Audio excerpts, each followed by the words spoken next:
Voces que siembran. El podcast de Stoller, líder en bioestimulantes, te acerca temas de interés sobre el agro para mejorar los resultados en tus cultivos. El agro tiene un rol protagónico en la economía argentina, pero además nuestra producción ocupa un lugar destacado en los mercados internacionales. Ahí el campo argentino también pisa fuerte. Soy Daniel Aprile y los invito a escuchar la palabra de los que saben. Voces que siembran. Información para productores comprometidos con la evolución del campo.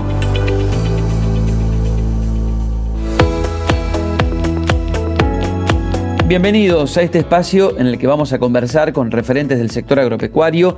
Hoy nos acompañan Diego de la Puente, experto en estos temas y analista de la consultora Novitas, a quien ya mismo saludo. ¿Cómo estás, Diego? Hola, un gusto igualmente para mí estar acá, un placer. Y Sebastián Spachesi, director comercial de Stoller. ¿Cómo estás, Sebastián? Buenas, ¿cómo les va? Hola, Sebastián, ¿cómo andás? Hola, Sebastián. Muchachos, ¿todo bien? ¿Cómo están? La idea acá es hablar un poco de la posición que tiene el agro argentino en el contexto internacional, por qué son importantes esos mercados y claramente cada vez que la Argentina tenga más oportunidades o más productividad y más exportaciones va a ganar un lugarcito un poco mejor, con más presencia, porque claramente para empezar bien de lleno en esto, hay una diferencia muy grande entre lo que pasa, por ejemplo, con la soja y más en años anteriores, ahora quizá no tanto, pero hay una diferencia seguramente, y lo van a comentar ustedes, según los cultivos de los que estemos hablando, es la presencia internacional que tiene el sector agropecuario. Así que, si te parece, Diego, me gustaría que empecemos por ahí, porque me cuentes cuál es esa presencia que tiene el campo en el sector internacional y qué importancia se le asigna a la Argentina dentro de los mercados. Empezaría por decir algo que quizá parece bastante obvio, pero que no todo el mundo conoce en detalle. Argentina es el país más estructuralmente exportador de granos de todo el mundo. O sea, no hay ningún país que exporte la cantidad de granos que exporta la Argentina en relación a lo que produce. Entonces vos decís, bueno, no, sí, pero Brasil exporta mucho más, sí, Estados Unidos también, sí, pero digamos, ese número en relación a lo que produce, Argentina es el país más estructuralmente exportador, así que tiene más saldo exportable. En general, después, por supuesto, cada cultivo puede tener más o menos, pero te diría que claramente ahí, digamos, nos pone a nosotros en un contexto en donde para nosotros es tremendamente importante.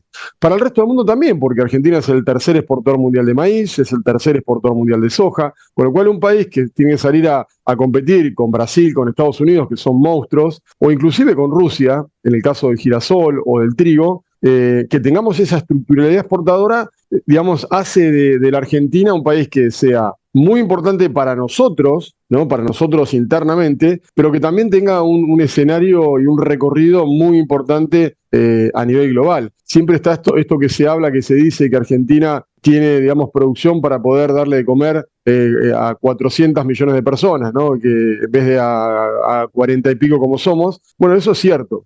Entonces, después, por supuesto, hay que ver cuestiones de calidad, ¿no? De los productos. Siempre hay discusiones en el maíz. Se sabe que el maíz argentino es el mejor del mundo. En la soja, por ahí tenemos sojas low pro que compiten de diferente manera con lo que es una soja uruguaya, una soja paraguaya, una soja brasileña. En el trigo estamos más vinculados a lo que es la parte más regional, porque es mercado interno y Brasil. Pero te diría que la importancia que tiene Argentina como productor y sobre todo como exportador mundial de granos es única. O sea, no hay ningún otro país del mundo que tenga esa estructuralidad exportadora. Agrego lo que dice Diego. Hoy discutíamos justamente con un colega norteamericano y nos preguntaba por qué en Brasil se vendían mucho más bioestimulantes y se había desarrollado antes en cultivos extensivos. Y la explicación es muy sencilla, digamos, es disponibilidad de agua y básicamente calidad de los suelos, ¿no? Acá tenemos suelos de altísima calidad, lo que hace que, me va a corregir ahí Diego, pero entiendo que 98% de los cultivos se hacen en secano, con lo cual evidentemente que tenemos un potencial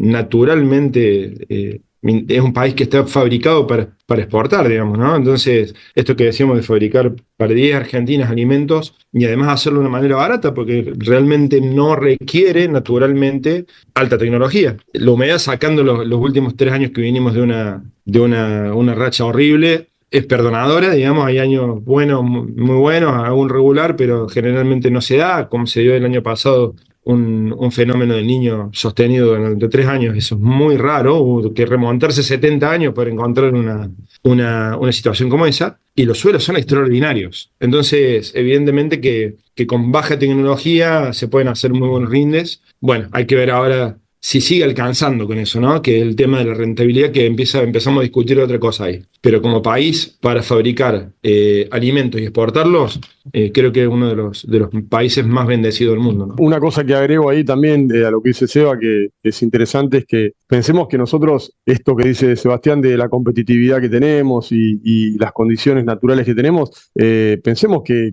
digamos, países como Estados Unidos, bueno, ahora en Europa se está discutiendo mucho el tema de los subsidios, ¿no?, al sector agropecuario. Nosotros no solo que no tenemos subsidios, porque Brasil está en algo intermedio, si querés, ¿no? Nosotros no solo que no tenemos subsidios, no tenemos crédito, o tenemos poco, no tenemos ventajas, digamos, para poder comprar maquinaria como tienen otros países. O sea que el productor argentino es un resiliente per se, con lo cual si tuviésemos esas condiciones, ¿no? No hablo de subsidios porque Argentina no tiene, digamos, primero yo creo que no sirven, que está mal porque hacen al productor holgazán, en definitiva, pero si tuviésemos condiciones normales, naturales, ¿no?, de un sector como el nuestro, que es tan importante, y se favoreciera, ¿no?, la producción con créditos blandos, con la posibilidad de incorporar cada vez más tecnología, imagínate con ese productor que digamos es competitivo con todo en contra, imagínate si tuviésemos, por lo menos dejar de tener las cosas en contra. No te digo que nos subsidien, que nos hagan cosas a favor, no,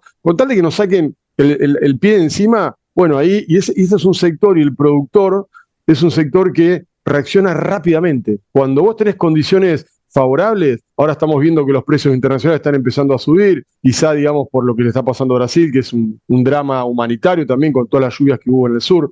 Pero si sacamos eso de lado y empezamos a ver que acá tenemos buenas reservas de humedad y que los precios empiezan a subir, si esto se sostiene, seguramente que vamos a tener una reacción por parte del productor en respuesta a eso desde el punto de vista productivo, desde el punto de vista de la incorporación de tecnología, etc. Bueno, de hecho lo vimos concretamente, digo, hablando del tema impositivo de derechos de exportación, para ir al caso concreto, lo vimos, esa respuesta que tuvo el productor cuando se le quitaron las retenciones en 2015. Totalmente.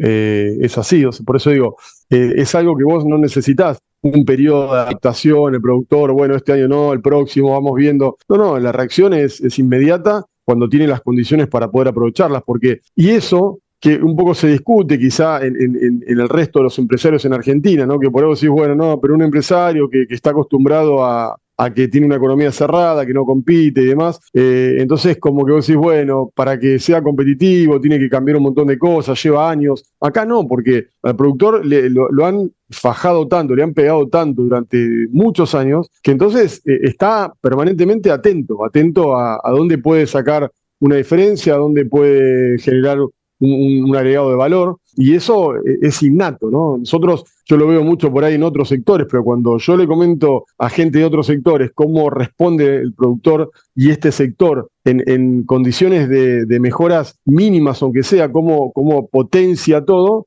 obviamente no pasa en otro sector. Y estamos hablando ahí, Diego, de pequeños palos en la rueda circunstanciales o coyunturales, pero si uno se permite pensar qué sería nuestro país si se hubieran pensado estratégicamente años atrás, y por qué no pensarlo para adelante y soñar, ¿no? Pero decir, redes ferroviarias, rutas, puertos, riego. Estábamos los otros días con unos productores ahí en Paraná y viendo la masa de agua, preguntándonos cómo podía ser que en este país haya zonas donde no se puede cultivar si no llueve. Y es solamente pensar un poco en el largo plazo, ¿no? Que por ahí, no solamente en el agro, sino que en todas las industrias tenemos el pecado de la inmediatez y de pensar cómo solucionamos el mañana, y no estamos pensando por ahí a 20 o 30 años con obras de infraestructura realmente que podrían ser revolucionarias. No lo son, pero podrían ser revolucionarias.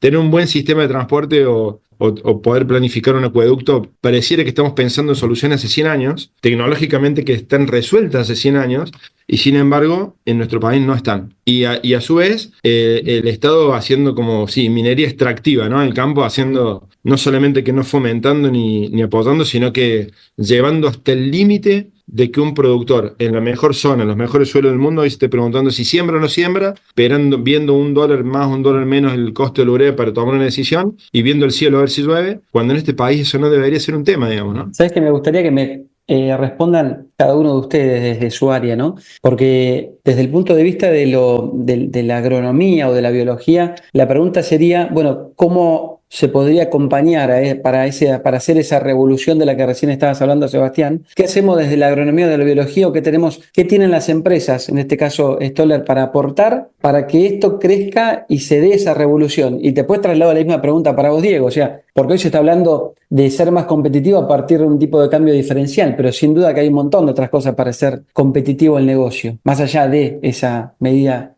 que puede ser coyuntural. Hoy nos tocaba discutir esto un poco con el equipo, ¿no? Acá estoy en Buenos Aires en este momento y un poco les contaba o les transmitía a los chicos que creo que nos tocó, afortunado o desafortunadamente, vivir un cambio de época, un cambio de paradigma, ¿no? Y los cambios de paradigma tecnológicos se dan cuando evidentemente no, la naturaleza no, tal como la venimos entendiendo, no nos da las respuestas. Hacer una vacuna contra un virus como el COVID llevaba hasta antes de la pandemia 6 o 7 años, ¿no? En el mundo. Sin embargo, cuando nos vimos apretados y nos dimos cuenta de que no había más salida, en 6 meses, en varios lugares del mundo al mismo tiempo, un cambio de paradigma. Se hicieron las cosas distintas y funcionó.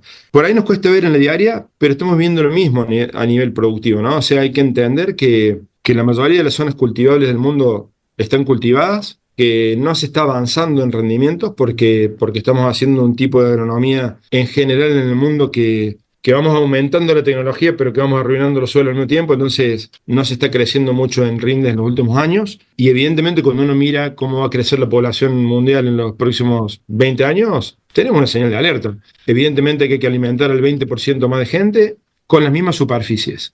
Y ahí es donde entonces la tecnología va a dar la respuesta, porque básicamente la respuesta es obtener más alimentos de la misma área. Entonces, como en toda revolución tecnológica, se viene acarreando un montón de conocimiento de los últimos 50 años, pero creo que estamos en el momento a donde realmente en economías extensivas, en los que realmente producen cantidad de alimento, se va a producir una adopción muy rápida en los próximos años, porque necesitamos dar una respuesta, digamos, revolucionaria a la cantidad y a la calidad de alimentos que hay que producir en los próximos 20 años. No hay mucho más tierras que ir a buscar, tenemos que crecer en calidad, en productividad, ¿no? Ahí donde creo que la tecnología y la biología nos está ya mostrando las herramientas con las cuales vamos a poder producir más y mejor en la misma cantidad de tierra. Sí, yo coincido con Sebastián. Digamos, me parece que, bueno, hay varios ítems ahí, ¿no? Que un poco los comentó también Sebastián, el hecho de lo que llama el capital social básico, ¿no? Que es lo que es la infraestructura, las redes ferroviarias, caminos, plantas de almacenaje, puertos, etcétera, que por supuesto eso dinamizan, bajan costos, donde lo haces eficientemente. Por supuesto la biología, la agronomía,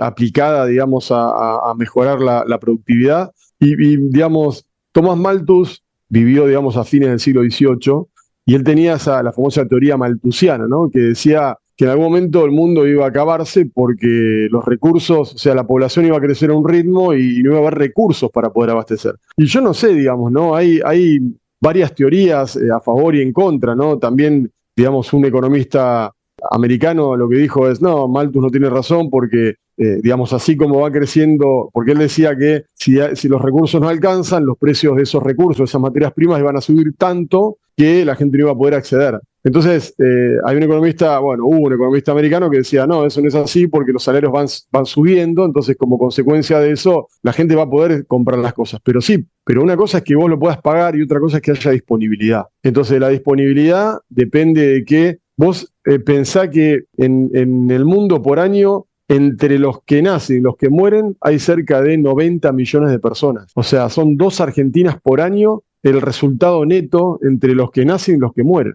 Y que bueno, al principio esos bebés tomarán el pecho de la madre, que tiene que estar bien alimentada, pero una vez que, digamos, empiezan a tener un colmillito, un dientito, tienen que empezar a comer. Entonces, vos tenés el desafío es mayúsculo. Y hay muchas discusiones acá en ese sentido, ¿no? Cómo producimos, cómo cuidamos el recurso, cómo hacemos para que la producción sea cada vez más sana, ¿no? Los productos que consumimos. O sea, hay muchas cosas que van en sentidos, unas van en sentido de un lado, otras van en sentido contrario, pero evidentemente tenemos un desafío tremendo por delante porque, sin lugar a dudas, a mí como analista y como apasionado de la historia yo soy agrónomo también, de la agronomía, y la verdad que los desafíos que tenemos por delante son tremendos. Yo coincido con Sebastián, o sea, la realidad es que hoy tenemos que ver cómo damos tenemos una nueva revolución productiva en donde, digamos, podemos aumentar los rindes para poder abastecer el crecimiento poblacional que se va a ir teniendo, porque al margen de que hoy se escucha mucho y se dice que la gente, bueno, las nuevas generaciones no quieren tener hijos, tienen una mascota, entonces cada vez, bueno, no importa qué, son hijos, sean mascotas, las mascotas hoy consumen alimentos, vos ves una casa que vende, digamos, alimento para mascotas, o una veterinaria que vende alimento para mascotas, hay una por cuadra casi. Y como todo eso es maíz, es harina de soja, es un compendio de productos que tiene que generar el agro y que tiene que seguir creciendo. A mí me gusta siempre pensar en la brecha del potencial productivo, ¿no? Cuando uno lee por ahí que el año pasado un maíz de 42 toneladas o una soja de 138, si no me equivoco, quintales en Georgia.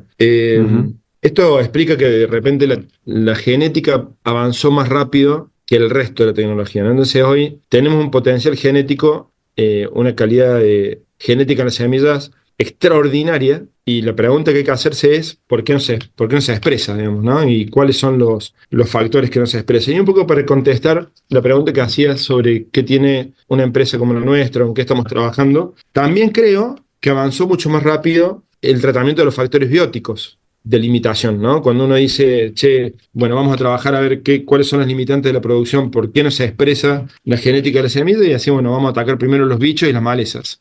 Y se avanzó muchísimo en los últimos años con eso. Pero el tema es que el 60 o el 70% de la no expresión de la genética la explican los factores abióticos, ¿no? Entonces, ahí es donde aparecen los picos de calor, los anegamientos, las sequías, la compactación de la tierra, de lo cual poco se habla, y yo creo que para mí es el problema que nos va a tener a mal traer los próximos años, la salinidad, el carryover y la fitotoxicidad que se produce de repente en los campos alquilados, donde uno no sabe qué vino atrás, ni qué tipo de tratamiento se utilizó. Y estos son los factores que hoy realmente nos quitan un montón de productividad, nos cuestan carísimos, dejamos un montón de dólares cuando producimos arriba de la mesa, y creo que hoy la tecnología en empresas como la nuestra está muy enfocada en esos manejos del estrés, de cómo manejar los ambientes, cómo manejar los limitantes abióticos para que esa semilla que tiene un potencial tremendo de crecer llegue lo más lejos posible, ¿no? Ese camino. Tenemos un problema ahí, evidentemente, porque en muchos casos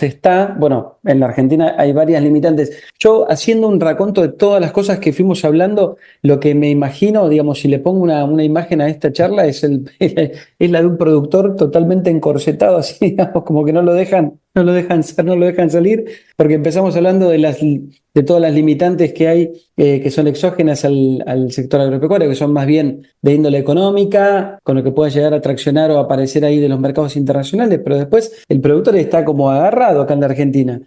¿Son todas cuestiones que son externas al productor, o hay algunas que son propias del productor? Digo, miremosnos un poco el ombligo. Evidentemente que hay un factor cultural de un acérrimo, pero que bueno, es primero el huevo o la gallina, ¿no? O sea, una frase polémica que recién dijo Diego, a la cual yo adhiero perfectamente, es: cuando tenés todo servido, tampoco desarrollás los recursos, ¿no? Para ser bueno en lo que haces. Y el productor argentino es el mejor del mundo, posiblemente, porque todos los días se levanta con una noticia distinta y tiene que tomar decisiones, y tiene un ecosistema súper que está en contra, ¿no? Un ecosistema que patea para atrás, y eso lo hizo ser muy bueno. Ahora la pregunta es, evidentemente, hay una cuestión en el orden de lo cultural. No podemos dejar de pensar cuando hablamos de hoy de las problemáticas intrínsecas del productor, es la aversión al riesgo, pero tiene aversión al riesgo porque, como decimos, no tiene paracaídas, ¿no? La trompada viene sin guante. O sea, el problema que tenés acá es que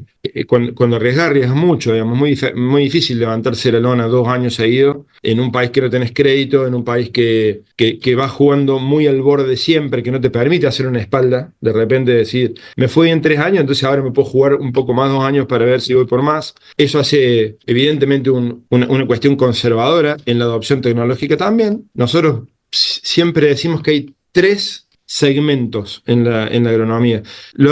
Este estudio lo hicimos para Argentina, pero lo traspolamos después a otros lugares del mundo y se copia bastante igual.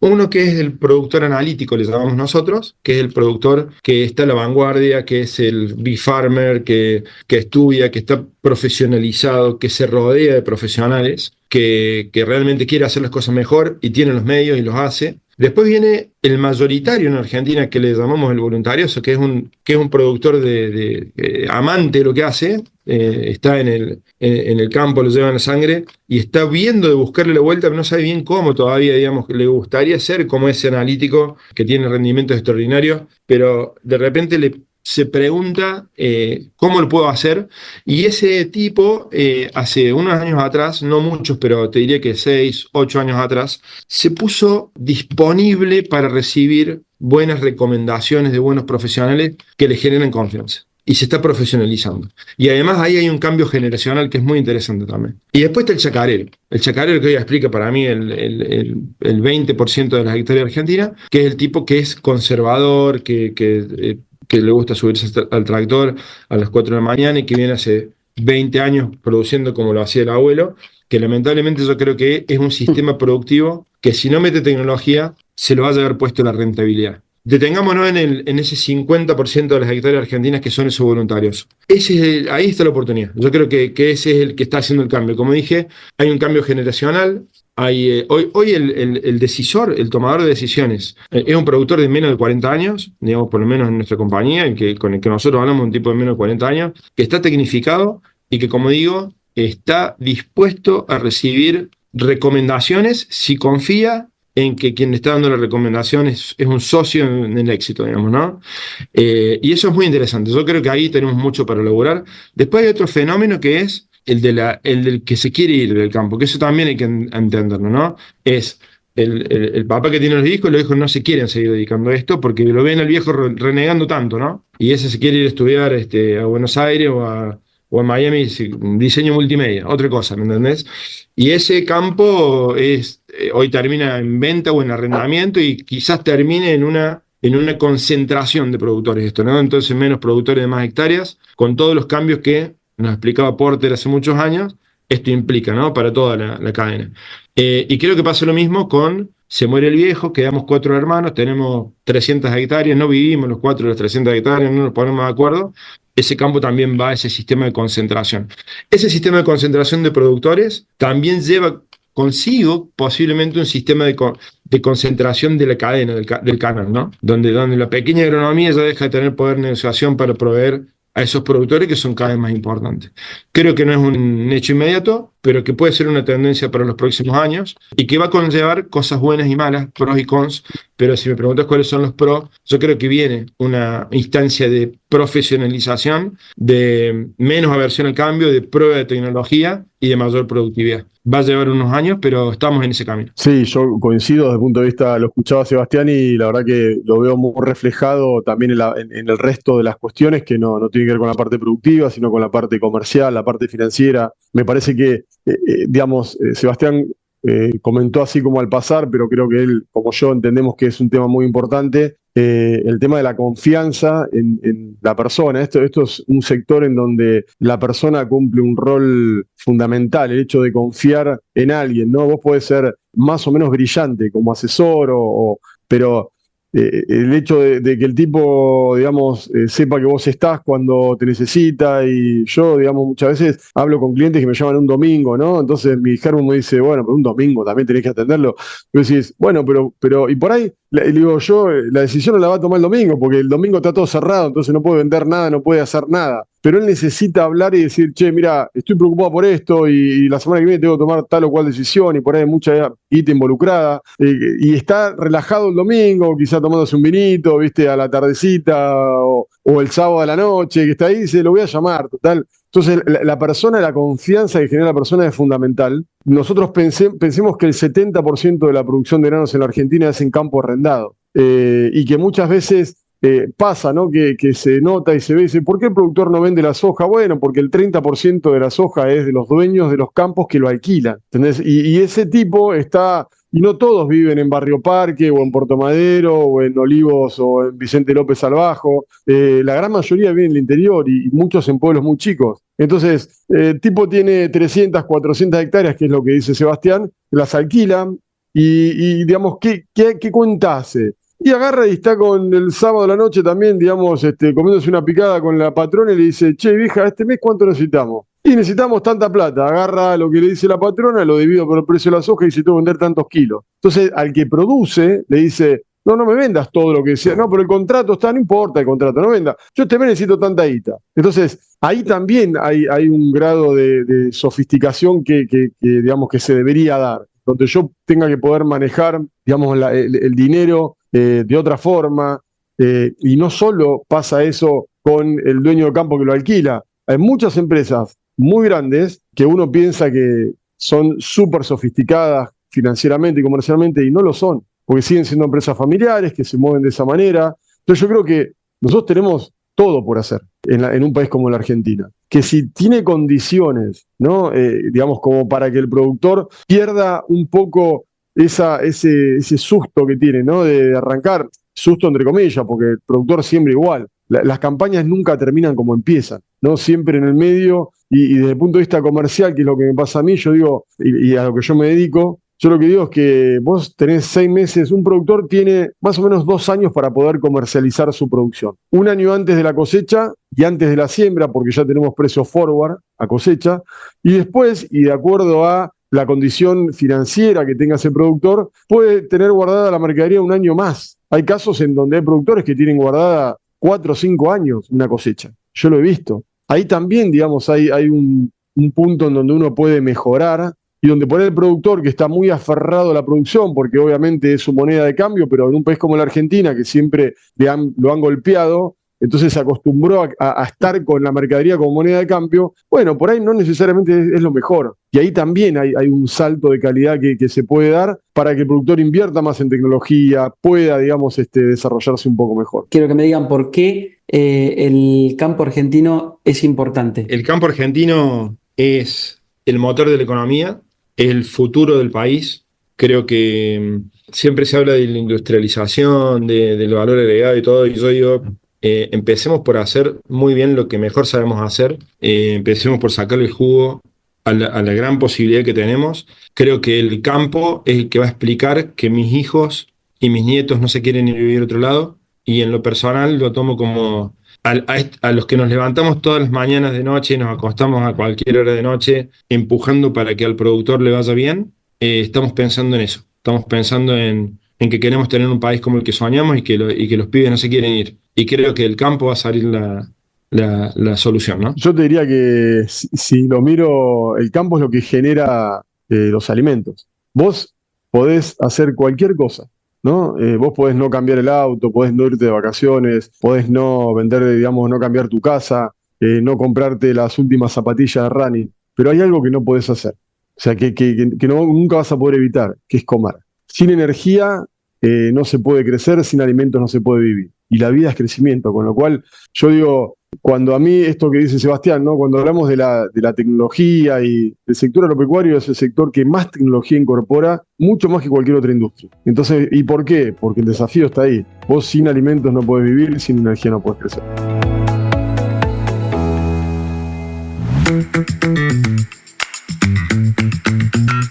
Si sos de los que aprovechan los viajes en la ruta para evolucionar en el negocio agrícola, activa las notificaciones en Voces que Siembran.